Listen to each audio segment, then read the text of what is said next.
రంజింపవచ్చు, మూర్ఖుడి మనసు రంజింపజేయలేము అని చెప్పిన ఒక సామెత ఉంటుంది. 70,000 ఉద్యోగాలు మీరు చెప్పురన్నా, మీడియా మిత్రులు మీరు చెప్పురు, కెమెరా సోదరులు మీరు చెప్పురు, తెలంగాణ బిడ్డలారా, 70,000 ఉద్యోగాలు రేవంత్ రెడ్డి ఇచ్చినాడా?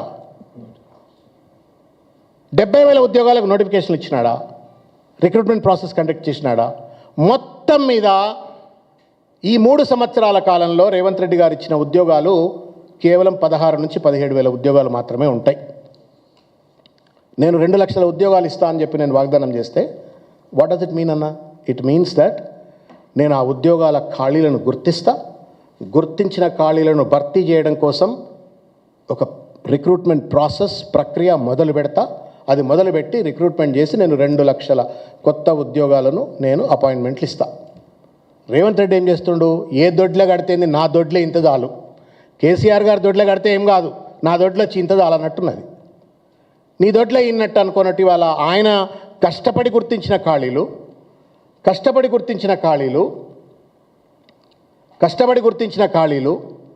రిక్రూట్మెంట్ ప్రాసెస్కు నోటిఫికేషన్స్ ఇచ్చిన ఉద్యోగాలు, భర్తీ ప్రక్రియ మొదలుపెట్టిన ఉద్యోగాలు నీ టైంలో కంప్లీట్ అయిపోతే నేనే ఉద్యోగాలు ఇచ్చినా అని చెప్పని ఏం చేస్తా ఉండి ఇలా చీటింగ్ ఎట్లుంటుంది చూడరానా? ఈ చీటింగ్ అర్థం చేసుకోవాలా. ఈ 2 లక్షలకెళ్ళి ఈ 67,000 మైనస్ చేసి పడేస్తున్నాడు. చేసేసి చూసినావా, నేను 67,000 ఉద్యోగాలు ఇచ్చేసిన, ఇంకా నేను బాకీ నీకు 1,30,000 ఉద్యోగాలే అంటున్నాడు. బాకీ ఎంత? 1,83,000. నేను అన్న లెక్క ప్రకారం మా సోదరుడైతే 12,000 అన్నా, నువ్వు తప్పు చెప్తున్నావు అంటుండు. దానిపైన కూడా స్పష్టత ఇవ్వాలా. నేను లెక్క ప్రకారం అయినట్టయితే 1,87,000 ఉద్యోగాలు బాకీ ఉన్న రేవంత్ రెడ్డి దొంగ లెక్కలు చెప్తూ, అబద్ధాలు ఆడుతూ, గత ప్రభుత్వం భర్తీ చేసిన ఉద్యోగాలన్నీ కూడా, నోటిఫై చేసిన ఉద్యోగాలన్నీ కూడా తన ఖాతాలో వేసుకొని వాళ్ళ ప్రజలను మభ్యపెడుతూ, సిగ్గులేదు ఎగ్గలేదు, అమరజీవి సత్యజీవి అందశ్రీ సాక్షిగా 70,000 ఉద్యోగాలు ఇచ్చినా అని చెప్పని అంటున్నాడు. ఇది మోసం కాదా? నిన్న నేను అడుగుతా ఉన్నాను రేవంత్ రెడ్డిని, ఏ అశోక్ నగర్ సాక్షిగా రాహుల్ గాంధీని కూర్చోబెట్టి, ఏ అశోక్ నగర్ విద్యార్థులను బస్సులు ఇచ్చి, ప్రైవేట్ బస్సులు ఇచ్చి ప్రచారం చేయించుకొని ఓడమల్లయ్య బోడమల్లయ్య లెక్క వాళ్ళపైన లాఠీలు జలిపిస్తూ, కేసులు పెడుతూ, బెదిరిస్తూ, అదిరిస్తూ, న్యాయబద్ధమైన వాళ్ళ ఉద్యోగ డిమాండ్లను కాలరాస్తూ ఎండ్రిని దాగి చావమనేటువంటి ఒక మూర్ఖుడా రేవంత్ రెడ్డి? దమ్ముంటే రా చర్చకు. మా రాకేష్ వస్తాడు, ఉస్మానియా యూనివర్సిటీ విద్యార్థి నాయకుడు. ఎవరు అవసరం లేదు నీతో పాటు.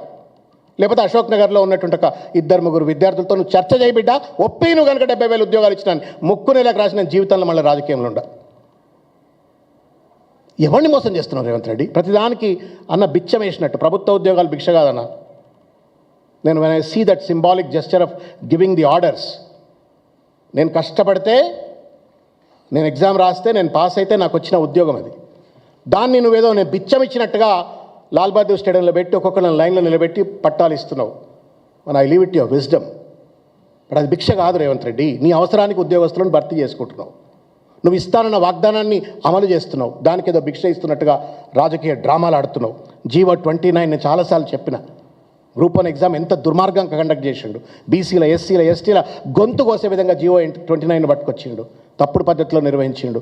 కోర్టుకు పోయినరు. పెద్ద పెద్ద అడ్వకేట్లను, అభిషేక్ సింఘ్వి లాంటి పెద్ద పెద్ద అడ్వకేట్లను పెట్టి జీవో 29ను అమలు పరుచుకునేటువంటి ఒక క్షుద్ర ప్రయత్నం, దుర్మార్గ ప్రయత్నం చేసిండు. తదనంతరం మెయిన్ పరీక్ష సర్వనాశనం చేసిండు. సిగ్గు ఎగ్గు ఉన్నోడు ఎవడైనా సరే, ఈ ప్రభుత్వానికి కనీసం మానవత్వం ఉన్నట్టయితే, జస్టిస్ రాజేశ్వరరావు గారు, హైకోర్టు జస్టిస్ రాజేశ్వరరావు గారు ఇచ్చిన single bench judgment is like a tight slap on the face of Revanth Reddy's government. ముఖం మీద చెంపదెబ్బది. పరీక్ష నిర్వహించరాట్లేదు రేవంత్ రెడ్డి నీకు. ఫర్గెట్ అబౌట్ బడి future city building, forget about AICT, forget about international schools. You are not able to conduct a TGPSC exam in an appropriate manner. 500 ఉద్యోగాలు గత ప్రభుత్వం ఇస్తే దాన్ని ఎక్స్టెన్షన్ నోటిఫికేషన్ అని ఇచ్చి గ్రూప్ 1 560 ఇచ్చిన, అది ఇల్లీగలే కండక్ట్ చేసినావు. తప్పుల తడకగా చేసినావు. అడిగిన వాళ్ళపైన అడ్డమైన కేసులు పెట్టి బెదిరించే ఒక ప్రయత్నం చేసినావు.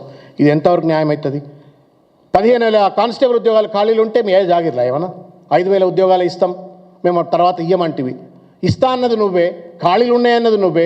అడిగిన పాపానికి వాళ్ళపైన అడ్డమైన కేసులు పెట్టి వాళ్ళను లాఠీ చార్జీలకు గురి చేసిన పరిస్థితి. నేను అడుగుతా ఉన్నా, టీఎస్ ఐపాస్ నిన్ననే చూసిన నేను రిపోర్ట్ ఒకటి, నీతి ఆయోగ్ ఇన్వెస్ట్మెంట్